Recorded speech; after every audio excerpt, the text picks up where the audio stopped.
He was educated at Corpus Christ, और उनको उनकी तालीम दी गई थी कॉर्पस क्राइस्ट में। कॉर्पस क्राइस्ट ऑक्सफोर्ड में उनको जो है तालीम दी गई थी। He got favour of King Charles first and was appointed to a office at his court, और उन्होंने किंग चार्ल्स का की हिमायत हासिल की। He got favour of King Charles की हिमायत हासिल की, and was appointed to an office at his court, और उन्हीं के दरबार में ऑफिस में उनको जो है मुलाजमत के लिए भी तकर्रुर किया गया। ही वाज अपॉइंटेड, उनको अपॉइंट किया गया टू एन ऑफिस, ऑफिस के दरबार के किसी महकमे में। ऑफिस का तर्जमा भी यहाँ पर महकमा कीजिए, दरबार में महकमे होते हैं, ऑफिस नहीं। तो to an office at his court, उसके दरबार के किसी ओहदे पर या किसी महकमे में। He was a true disciple of Ben Jonson, और ये बेन जॉनसन के एक सच्चे शागिर्द थे, सच्चे मुरीद थे। He was also influenced by Donny, और इनको इन पर डॉनी का भी असर था। डॉनी का भी असर था, डॉनी से भी ये मुतासिर थे। He was also influenced, so he wrote a fine elegy on Donny, इसीलिए इन्होंने लिखा एक उम्दा एलेजी, एक उम्दा मरसिया ऑन डॉनी, डॉनी पर, यानी डॉनी शायर पर। He also wrote a number of graceful songs and lyrics, और इन्होंने कई बहुत खूबसूरत नगमे और गीत लिखे हैं। लिरिक्स, लिरिक्स माने गीत, सॉन्ग्स माने नगमे, नज़में। तो इन्होंने कई नंबर ऑफ ग्रेसफुल सॉन्ग्स माने कई जो है खूबसूरत नगमे, कई खूबसूरत नगमे। और छूट रही है हजरत जी, एक लाइन छूट रही है। His longest and masterpiece creation, The Rapture, is a fine love poem. उनकी सबसे लंबी, longest and the masterpiece creation, और एक शाहकार तख्लीक, बड़ी अजीम तख्लीक। क्या चीज? द रैप्चर, इसका नाम द रैप्चर है। ये क्या है? Is a fine love poem, एक बहुत ही मोहब्बत की, बहुत उम्दा मोहब्बत की नज्म है या इश्किया नज्म है, मोहब्बत की नज्म है या इश्किया नज्म है। ही also wrote a number of graceful songs and lyrics, और उन्होंने कई, नंबर ऑफ माने कई, कई खूबसूरत नगमे और लिरिक्स, गीत लिखे हैं। The true beauty is one of them, और ट्रू ब्यूटी भी उन्हीं में से एक है, उन्हीं लिरिक्स और उन्हीं नज्मों में से एक है। His poem are highly musical, और उनकी नज़में जो है वो बहुत ज्यादा, हाईली माने बहुत ज्यादा मुतरन्निम होती हैं, मौसीकीकार उसमें मौसीकी होती है, म्यूजिक नुमा होती हैं, साजबाज होती हैं, साजबाज वाली होती हैं। तो about the poem, the poet refers spiritual beauty to physical beauty. यहाँ पर पोएट जो है वो स्पिरिचुअल ब्यूटी को, यानी रूहानी खूबसूरती को क्या नाम देता है? रिफर्स नाम देता है। क्या नाम देता है? प्रिफर्स, ऐसे तरजीह देता है। द पोएट, शायर जो है वो रूहानी खूबसूरती को तरजीह देता है, किस पर? टू फिजिकल ब्यूटी, जिस्मानी खूबसूरती पर। जिस्मानी खूबसूरती के बजाय वो किसको तरजीह देता है? रूहानी खूबसूरती को, कि रूहानी खूबसूरती होना चाहिए, अखलाक में अच्छा इंसान होना चाहिए, फिजिकली चाहे वो खूबसूरत हो या ना हो। He says, वो कहता है, that physical charms decay, के वो कहता है कि फिजिकल चार्म्स, जिस्मानी खूबसूरती, जिस्मानी कशिश, जिस्मानी खिंचाव, ये क्या हो जाता है? खत्म हो जाता है, डीके हो जाता है। कब खत्म हो जाता है? With the passage of time, वक्त गुजरते गुजरते, वक्त गुजरते गुजरते, जैसे जैसे वक्त जाता है वैसे ही वक्त जाते ये सब चीजें खत्म हो जाती हैं। And with the DK of these charms, और इन खूबसूरतियों के, इन कशिशों के और इन खिंचाव, इस खिंचाव के खत्म होने पर, विद द डीके, खत्म होने के साथ इस खूबसूरती के क्या होगा? द इंटेंस, अब हम अंग्रेजी में चार्म्स जमा आता है लेकिन उर्दू में चार्म्स कशिशों वगैरह नहीं आता, कशिशी आप कह सकते हैं।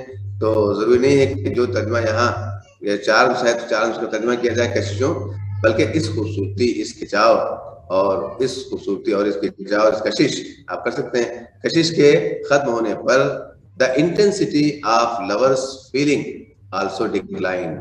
शिद्दत, इंटेंसिटी माने शिद्दत of lovers feeling,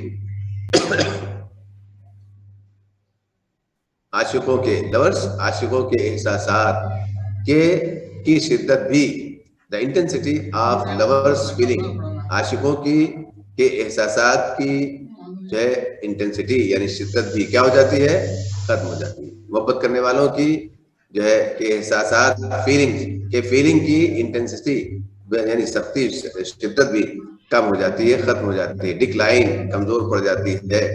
but spiritual beauty never dies, लेकिन अगर कोई शख्स रूहानी खूबसूरती से मोहब्बत करता है तो रूहानी खूबसूरती कभी भी नहीं खत्म होती, डाइज कभी नहीं मरती, मतलब कभी नहीं मिटती। स्पिरिचुअल ब्यूटी नेवर डाइज, लेकिन रूहानी खूबसूरती कभी भी नहीं मिटती।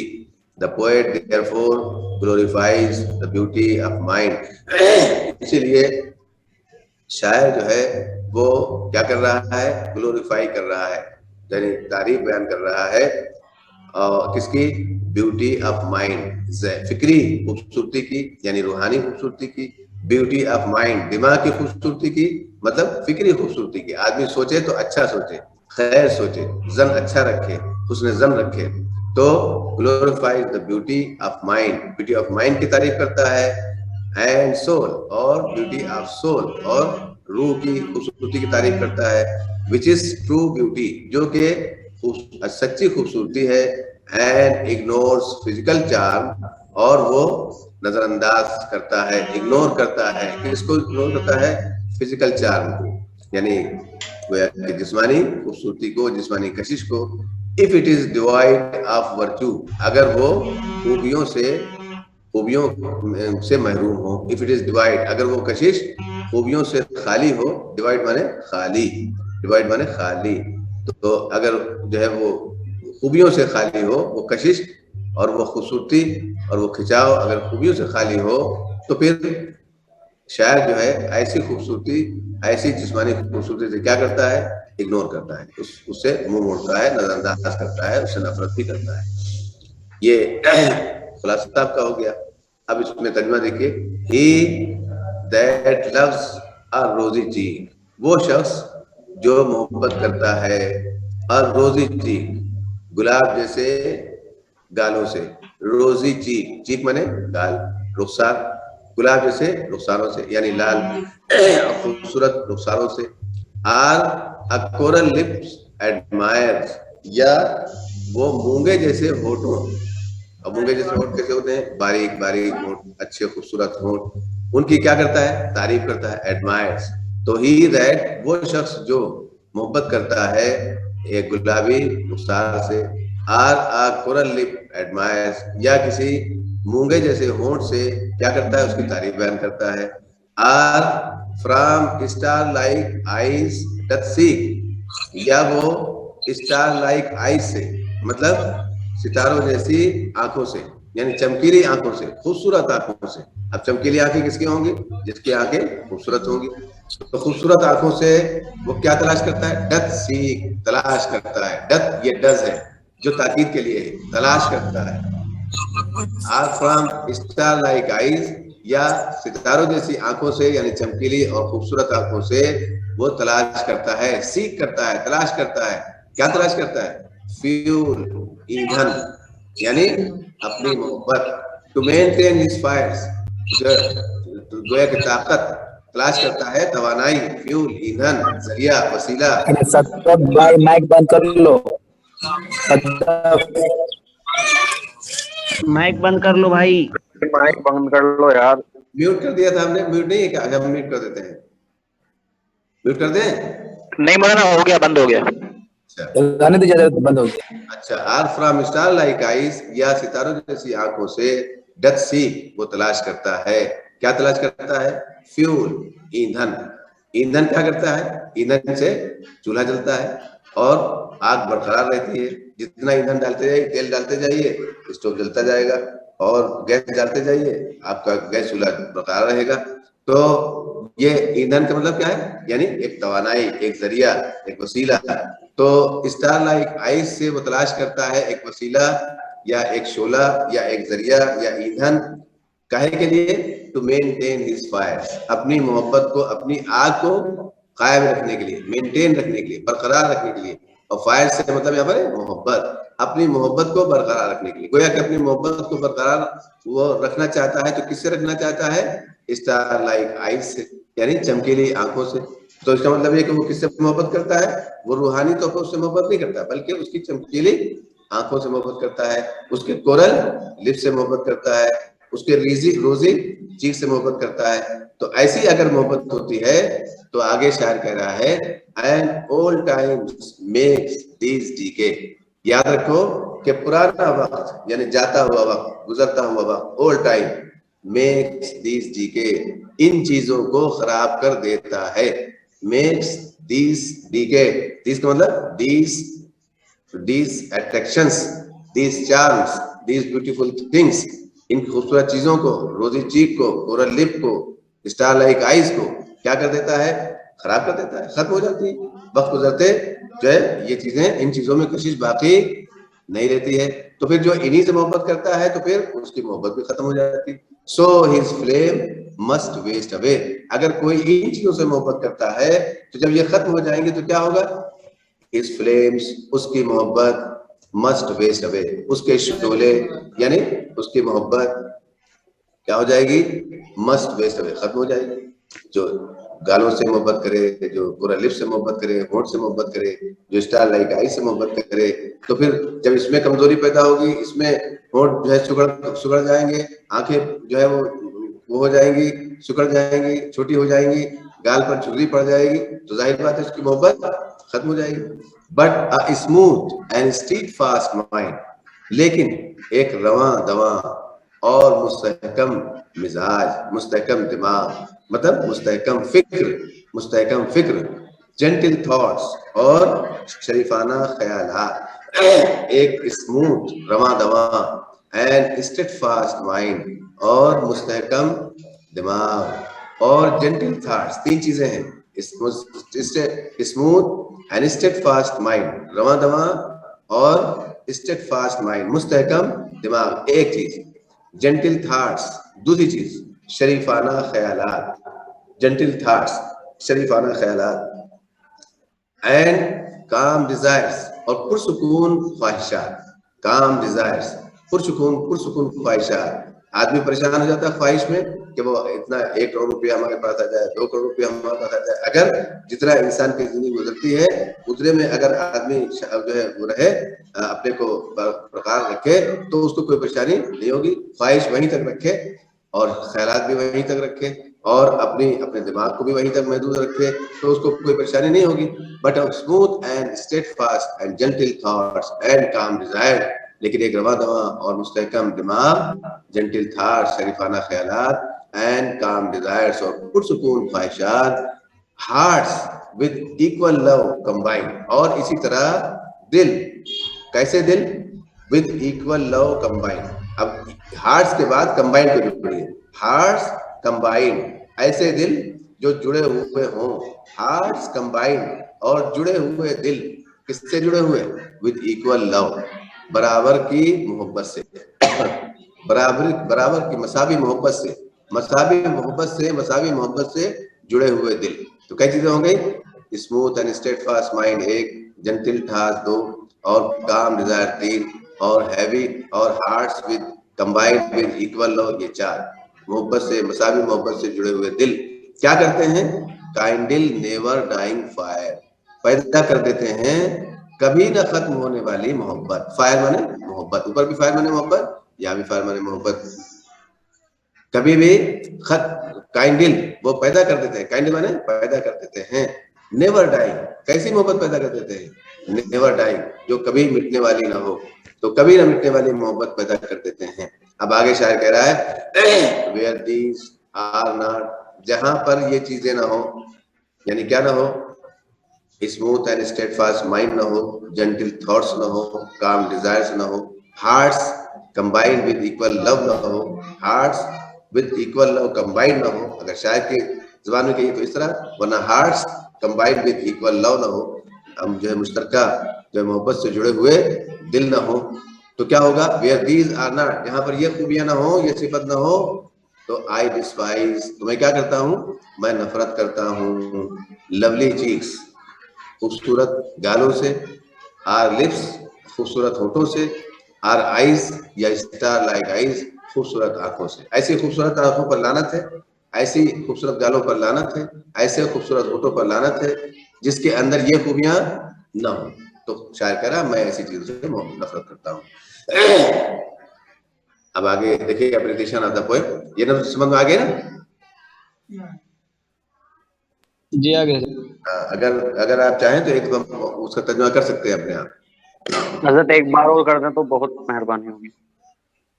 चलिए देखिए, ही दैट लव्स आर रोजी चीक, वो शख्स जो मोहब्बत करता है किसी खूबसूरत गाल से, यानी खूबसूरत गालों से, जो शख्स मोहब्बत करता है खूबसूरत गालों से, or a coral lip admires, या वो हो जो है मूंगे जैसे होठों से की क्या करता है, तारीफ करता है, एडमायर को पहले ले आइए, or admires a coral lip, या वो तारीफ करता है किसकी, किसी कोरल लिप की, मूंगे जैसे होठों की, or from like eyes does seek, ये इसको भी ऐसे कर लीजिए, and seeks and does seeks from star like eyes, और वो तलाश करता है सितारों जैसी आंखों से, यानी चमकीली और खूबसूरत आंखों से, क्या तलाश करता है, फ्यूल, ईंधन, वसीला, जरिया, किस बात के लिए, टू मेंटेन हिज फायर्स, अपनी मोहब्बत को बरकरार रखने के लिए, टू मेंटेन हिज फायर्स,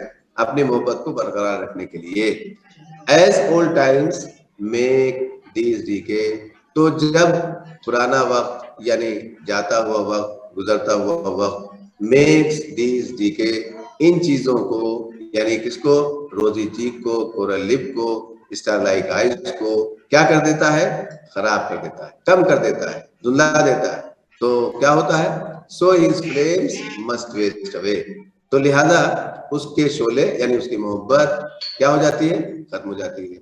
जो इन जाहिरी और जो है जिस्मानी चीजों से मोहब्बत करता है, जब जिसमें कमजोरी आ गई तो फिर उसकी मोहब्बत भी खत्म हो जाती है। लेकिन but I smooth and steadfast mind, लेकिन एक रवा दवा और मुस्तहकम दिमाग, मुस्तहकम मिजाज और जेंटल थॉट्स और जो है शरीफाना ख्यालात, एंड काम डिजायर्स और पुरसुकून ख्वाहिशात, और इसी तरह hearts with equal love combined, और मसावी मोहब्बत से जुड़े हुए दिल, ये चीजें क्या करते हैं, काइंडिल नेवर डाइंग फायर्स, पैदा करते हैं कभी न मिटने वाली मोहब्बत, वेयर दीज आर नॉट, जहां पर ऐसी चीजें ना हो, I despise lovely cheeks or lips or eyes, तो मैं नफरत करता हूँ ऐसे खूबसूरत गालों से, ऐसे खूबसूरत होठों से, ऐसी स्टारलाइट आईज से, चमकीली आंखों से। तो खुलासा क्या हुआ, इसका खुलासा क्या बोला ना इसका ये लफ्ज जो है S old time max these these क्या पढ़ा है बोलना उसको, इसके ये कि जब पुराना वक्त यानी गुजरा हुआ वक्त, गुजरने वाला वक्त इन चीजों को खत्म कर देता है। भाई जैसे जैसे साल बीतते जाते हैं, तलफ्फुज इसका हैं, DECAY का तलफ्फुज, डीके डीके डीके DK। खुलासा मसावी मोहब्बत क्या है, मतलब समझा नहीं, थोड़ा सा समझा। मोहब्बत के दोनों की, शौहर और बीवी की, और आशिक और माशूक की, जहाँ पर आशिक माशूक हो, आशिक माशूक, जहाँ पर भाई गैर मुस्लिम तो वही, उनके यहाँ तो आशिक माशूक भी चलती है, नाजायज ताल्लुकात भी चलते हैं, कोई मसला नहीं उनके यहाँ।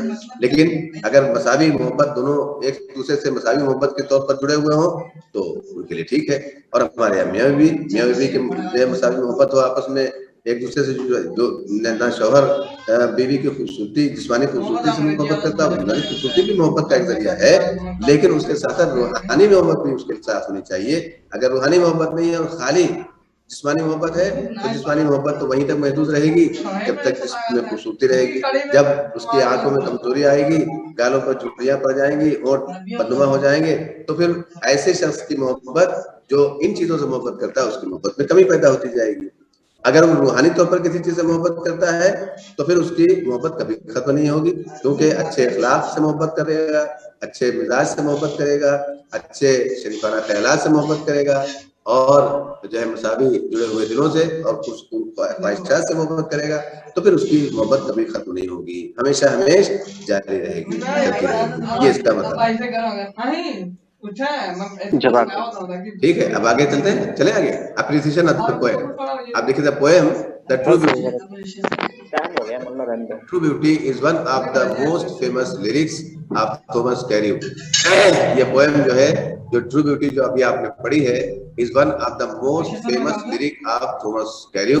थॉमस कैरियो की सबसे मोस्ट फेमस, सबसे मशहूर गीतों में से एक गीत है।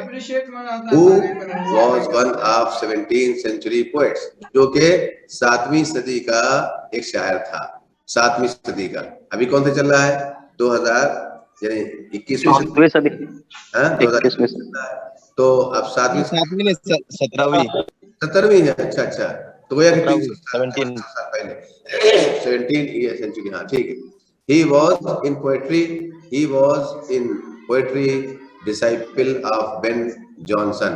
वो यानी शायरी में, पोएट्री में क्या था?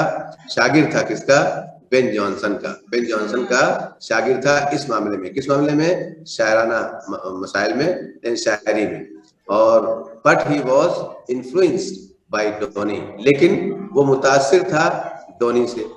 अ great metaphorical poet of England, जो कि इंग्लैंड का एक इस्तिआराती पोएट है, तो उससे ज्यादा मुतासिर था। हालांकि शागिर्द किसका था? बेन जॉनसन का। The poem inculcates in us a genuine regard for spiritual beauty. ये पोएम हमारे अंदर सरायत करती है। क्या चीज सरायत करती है? एक बहुत मुमताज और मुनासिब रिगार्ड, लिहाज फॉर स्पिरिचुअल ब्यूटी, इस रूहानी खूबसूरती के लिए। रूहानी खूबसूरती का एक जो है बड़ा अच्छा जो है अक्स हमारे अंदर पैदा कर देती है। इनकलकेट्स मैंने पैदा करना भी कर लिया। And teachers us the lesson, और हमें ये सबक सिखलाती है। टीचर्स अस द लेसन, हमें ये सबक सिखलाती है that we should not be after physical charms, कि हम खूबसूरती यानी जिस्मानी खूबसूरती की जानिब न दौड़े। वी शुड नॉट बी, हमें नहीं होना चाहिए आफ्टर फिजिकल चार्म्स, जिस्मानी खूबसूरती के पीछे। फॉर दे डी के with the passage of time, क्यों ना होना चाहिए? इसलिए ना होना चाहिए क्योंकि, फार माने क्योंकि, दे डी के वो जिस्मानी खूबसूरती जो है वो क्या हो जाती? खत्म हो जाती है। With the passage of time, वक्त के साथ साथ, वक्त के गुजरते। एंड आर डिसेप्टिव, और उनके अंदर धोखा भी होता है। जिस्मानी खूबसूरती के अंदर धोखा भी होता है। आप जिस्मानी खूबसूरती पर आ गए और उसकी रूहानी खूबसूरती या अखलाक पर न गए तो फिर आपको धोखा भी होगा, फिर बाद में आपको सदमा भी और गमगीन भी होना पड़ेगा। The poem is fine lyric, ये पोएम जो है एक उम्दा गीत है, गनाई नज्म है। It is musical and poetic, ये सुरीली नज्म है और पोएटिक शायराना है। Each stanza consists of 6 lines, और हर स्टेंजे में 6 लाइनें हैं। Each stanza consists, हर स्टेंजा मुश्तमिल है of 6 lines, 6 लाइनों पर। The last 2 lines of the stanza rhyme together, और आखिरी 2 स्टेंजा जो हैं वो एक दूसरे के रतीफ और काफिये के साथ मिलते जुलते हैं। राइम माने काफिया बंद होना, काफिया बंद होना, एक साथ काफिया बंद है। द पोएम इज, अब काफिया बंदी का मतलब क्या है कि जो है लाइन के आखिरी अल्फाज एक दूसरे के बिल्कुल बराबर हों, एक जैसे हों, आवाज में एक जैसे हों। The poet is also rich in figure of speech, ये पोएट जो है इसमें रिच मतलब मालदार है। फिगर ऑफ स्पीच में मतलब इसमें फिगर ऑफ स्पीच बहुत है, इसमें फसाहत और बलागत बहुत है। The poet is also rich in figures of speech, figure speech के जो 7 तरीके आपको बतलाए हैं वो इसमें बहुत ज्यादा है। जैसे कि star, like, I, is a beautiful simile. Star like eyes क्या है? एक खूबसूरत सिमिली है, तशबीह है, एक खूबसूरत तशबीह है। The use of metaphor in fuel and fire is very powerful and heighten the poetic effect of the lyric. और metaphor in fuel and fire, in fuel and fire में मेटाफर का जो इस्तेमाल हुआ है, इन फ्यूल एंड फायर में metaphor का जो इस्तेमाल हुआ है वो इज वेरी पावरफुल, बड़ा ताकतवर है, बड़ा मुअस्सिर है। एंड हाइटन, और बड़ा बढ़ाने वाला है, बढ़ाता है। क्या बढ़ाता है? The poetic effect of the lyric. इस गीत के पोएटिक जो है असर को, शायराना असर को बहुत तक़वियत पहुंचाता है। हाइटन माने तक़वियत पहुंचाना, बढ़ाना। ये आपका जो है वो अप्रिसिएशन ऑफ द पोएम हो गया। अप्रिसिएशन, आप हर अप्रिसिएशन को याद कर लीजिए अभी से, ताकि जो है इम्तिहान में बड़ी आसानी से लिख सकें। क्योंकि अप्रिसिएशन या सेंट्रल आइडिया ये किसी न किसी का आएगा जरूर, चाहे वो सबक का हो या नज़्म का हो। तो सेंट्रल आइडिया का भी है, और ये सब जरूर याद कर लीजिए। इंशाल्लाह जी सेंट्रल आइडिया धीरे धीरे मौला खास कर क्या आएगा कि मतलब इस नस्म का सेंट्रल आइडिया लिखिए। 2-3 सवाल तो अंडरस्टूड होते हैं, मतलब वो सवाल नहीं बताया था, लेकिन सवाल के तरीके तो अंडरस्टूड होते हैं। जैसे एक आपको तर्जुमा आएगा, तो तर्जुमे में आपको जो है कहीं ना कहीं की इबारत आएगी, कहीं ना कहीं की इबारत, वो इबारत दे दिया तो पर्चा खोल दिया गया। पर्चा नहीं खोला जा रहा, बल्कि इबारत तो आनी है। एक पैसेज आएगा जो है उसमें प्रोज का, और एक स्टेंजा आएगा इसमें नज्म का। ये दो सवाल तो ये कतई आने ही है। अब इसको आप पूरी किताब के नज्म और ये सब याद करेंगे तो आपको आसानी होगी। और तीसरी ये ऐसा है ना कि इस नज्म अब ये ऐसा जो हमने आपको बता रखा है, क्या बता रखा है कि जो है अगर कोई नज्म वो कोई पैसेज आया तो उसमें यही आएगा, explain the following passage with context and reference. Context और रेफरेंस के साथ मुंदरजैल पैसेज का जो है एक्सप्लेन कीजिए। तो हमने आपको बताया सबसे पहले आप रेफरेंस लिखिए, फिर आप कॉन्टेक्स्ट लिखिए। कॉन्टेक्स्ट में 1-2 लाइन होती है, ज्यादा नहीं होती है, 1 लाइन नहीं हो तो काफी है। और उसके बाद उसका तर्जुमा उर्दू में लिख दीजिए। ये सवाल आपका पैसेज का, इसी तरह सवाल इसका है, इसका स्टेंजा का। एक स्टेंजा कोई दे दिया जाएगा, उस स्टेंजा का जो है आप कहा जाएगा रेफरेंस और कॉन्टेक्स्ट लिखिए। तो रेफरेंस आप पहले लिखेंगे, फिर कॉन्टेक्स्ट लिखेंगे, फिर एक्सप्लेनेशन लिखेंगे उर्दू में तर्जुमा। हालांकि एक्सप्लेनेशन अंग्रेजी में होता है, लेकिन हमने आपको बता रखा है कि यहाँ आपके लिए जो है वो पैसेज जो है वो एक्सप्लेनेशन उर्दू में कीजिए आप। तो बहरहाल 2 सवाल ये हो गए। तीसरा सवाल जो है अप्रिसिएशन का आएगा। कोई ना कोई अप्रिसिएशन या सेंट्रल आइडिया, चाहे वो प्रोज का हो, चाहे वो जो है इसका नज्म का हो। तो ये आपको 3 नज्में पढ़ाई गई हैं, 2 हो गई हैं, एक और पढ़ाई जाएगी अभी फिलहाल, और फिर उसके बाद 3 फिर पढ़ाई जाएंगी। तो ये शशमाही तक का कोर्स समझिए कि मुकम्मल हो रहा है। तो 3 सबकों का आपको सेंट्रल आइडिया है, और 3 इनका सेंट्रल आइडिया या अप्रिसिएशन है। ये आप कम से कम, बहुत कम लाइनें होती है, 3, 4, 5 लाइनें होती है। अगर याद कर लीजिएगा तो आप ही को फायदा होगा। 6 अगर अप्रिसिएशन आपको याद हो गए तो आप समझ लीजिए कि ज़बान आपकी चलने के लायक हो जाएगी। आप जब भी किसी को बोलना चाहेंगे तो आराम से बोल लेंगे। तो अब ये देखिए, आंसर द फॉलोइंग क्वेश्चन। नीचे देखिए, answer the following question. Right a central idea of the poem. देखिए ये है, right a central idea of the poem the true beauty. True beauty का सेंट्रल आइडिया लिखिए। देखिए इस तरह से सवाल आएगा, समझ रहे हैं कि नहीं? तो अब सेंट्रल आइडिया में यहाँ इन्होंने सेंट्रल आइडिया दिया है, और ऊपर क्या लिखा है? इन्होंने अप्रिसिएशन ऑफ द पोएम लिखा है। अब अगर आप अप्रिसिएशन ऑफ द पोएम याद किए हुए हैं, क्योंकि किसी किताब में सेंट्रल आइडिया भी लिखते हैं, तो आप यही लिखिए। आप सवाल अगरचे आपका ये हो कि right a central idea of the poem, लेकिन आप यही अप्रिसिएशन जो याद करके गए हैं यही लिखिए। समझ रहे कि नहीं? हाँ। और दूसरा देखिए, सेंट्रल आइडिया का माना क्या है? क्या मतलब है? मरकजी ख्याल, पोएम का मरकजी नजरिया क्या है? अब मरकजी नजरिया आप यही तो है जो इसमें लिखा हुआ कि ये पोएम ऐसा हमको बताती है, इस तरह सबक देती है, इस तरह सिखलाती है कि हम इस तरह बने कि जो है रूहानी अखलाकी मोहब्बत से, अखलाकी चीजों से मोहब्बत करें और जिस्मानी चीजों से मोहब्बत न करें, दोनों से मोहब्बत करें, या तो कम से कम दोनों से मोहब्बत करें, या अगर जो है इससे न सिर्फ ये इस तक महदूद न रहे कि हम जिस्मानी ही खूबसूरती से मोहब्बत करें। अगर इसमें मोहब्बत किया तो फिर ये समझिए कि वो मोहब्बत हमारी कायम नहीं रह सकती। तो ये सेंट्रल आइडिया का भी यही मतलब होता है और अप्रिसिएशन ऑफ द पोएम का भी यही मतलब होता है, समझ रहे हैं कि नहीं? तो इसलिए आप चाहे सेंट्रल आइडिया है, चाहे पोएम, चाहे अप्रिसिएशन है, तो आप जो है यही लिख सकते हैं जो आपने याद किया होगा। अब देखिए आगे, what does the poet prefer to and why? किस चीज को पोएट तरजीह देता है?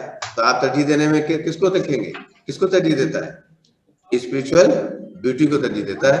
The poet prefers spiritual beauty to the beauty. बस ये है इसका ये कि पोएट जो है वो रूहानी उसको जो है ज्यादा तरजीह देता है, किस पर? जिस्मानी खूबसूरती पर। और वाई का तर्जुमा इसलिए, वाई का इसलिए बिकॉज स्पिरिचुअल ब्यूटी वो जो है physical beauty decay with the passage of time, क्योंकि जिस्मानी खूबसूरती जो है वो खत्म हो जाती है पैसेज ऑफ टाइम पर। इसलिए जो है वो शायद जो है रूहानी खूबसूरती को जो है वो मोहब्बत करता है, ज्यादा रूहानी खूबसूरती को तरजीह देता है। Find out the figures of speech used in the lines. अब ये लाइन दे दी गई आपको,